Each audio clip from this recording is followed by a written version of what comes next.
But we're going to end our baseball conversation, and to move on with our final segment is going to be some Bears talk, because I'm lacking the Bears talk. I missed it last week, but Brandon, you're this is your first time behind the pen, and I like to touch on the Bears on almost every show.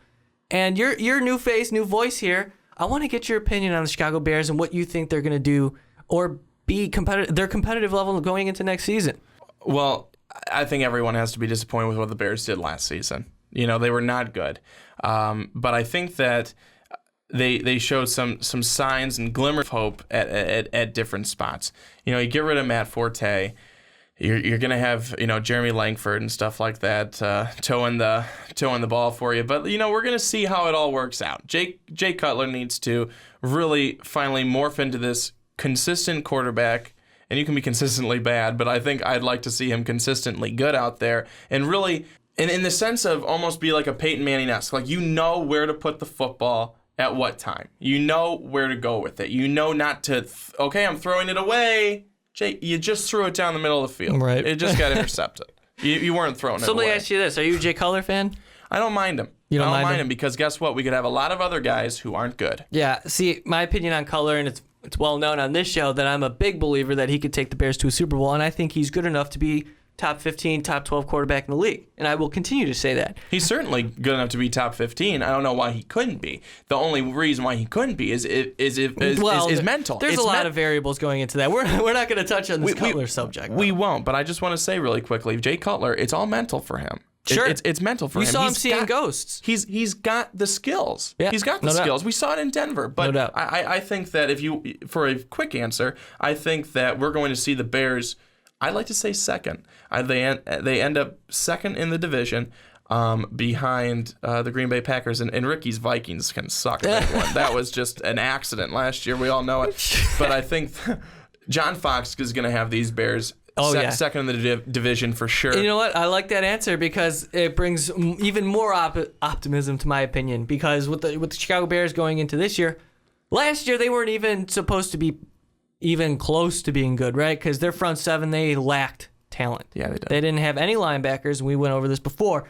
But this year, you pick up guys like Trevathan Freeman, you draft Leonard Floyd. It's very, very exciting. Will Young, Lamar Houston on the outside, and then their interior bolstered too in the draft and free agency. Akeem Hicks. Oh my goodness! Like we actually have talent on the defensive side of the ball. So now it's like, okay, those games that you lost by one score or it could have gone either way. It gives you a chance. They were 6-10 last year, and they could have been 9-7 if games went their way.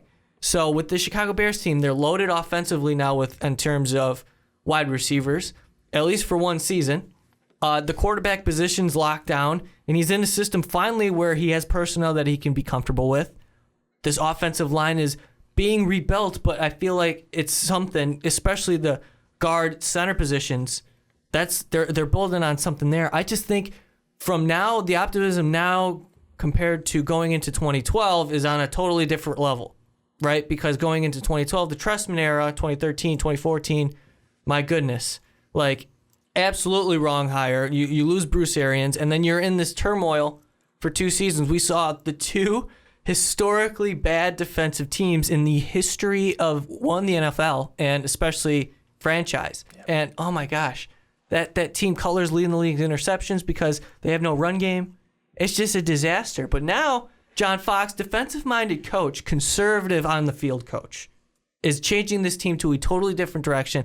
They look like a pro football team that I can be excited about and optimistic about. That's all. Yeah, and you know that's what they are, and you know what I'm happy about is that we're not really focusing so much on the offense as we're focusing on the defense because the defense got so much better, and I think that just improvements all over the defensive side of the football. And that's what John Fox is going to do. You just mentioned he's a defensive-minded guy. That's what he's going to focus on, but that's where the Bears needed to focus on. There's so many holes in that defense, and so many reasons why they could have won football games.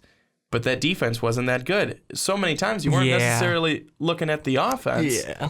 The defense was not good. Antrell Roll going up there, bad. And then guys like Bryce Callahan, who was okay, but he's just undrafted free agent, rookie. Yeah. It's just, these guys were off the streets. Sherrick McManus, what are you doing out there in the secondary? Like, that can't happen if you're a professional football team. So I think this year, they did a really good job. Ryan Pace, I'm loving what he's doing the first 2 years of his new regime. So I got all the positive thoughts for the Bears right now. No Adam Gase. He leaves and he's now on the Dolphins. He's going to be helping out Ryan Tannehill. Do you think that affects Jay Cutler in a negative way, or do you think Cutler is going to be okay and be able to work well with the new guy that they've got there? Who I hear, the relationship is still good. Right. Thank you for asking that question, because I would love to answer you.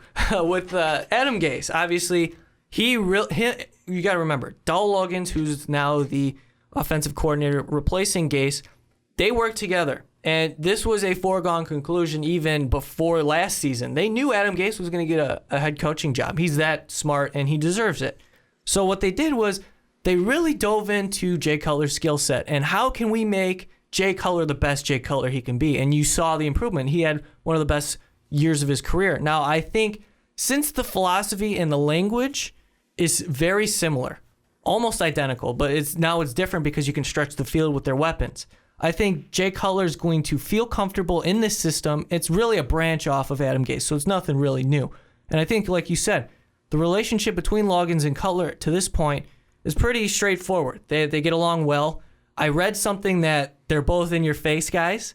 What I mean by that is Dowell will speak his mind, be like, Jay, why the hell did you do that when I told you to do this? And then Jay will be like, well, I saw this. Your play was stupid. This is why I did that. So it's like kind of that just, dialogue going back and forth, which I think is a healthy conversation as long as they're on the same page. I know Cutler had his problems, and he's often referred to as the coach killer. But obviously he's not a killer of Gase. Mike Martz was an idiot. Mike Tice had a basic level playbook. Aaron Kromer is out of his mind. So who really did he have to work with? Now, I'm obviously a Cutler defender, as you can tell, but I still believe that with Gase gone, now with the implementation of Dowell Loggins in his system, I think they're fine. I think you're going to see Cutler's best years ahead.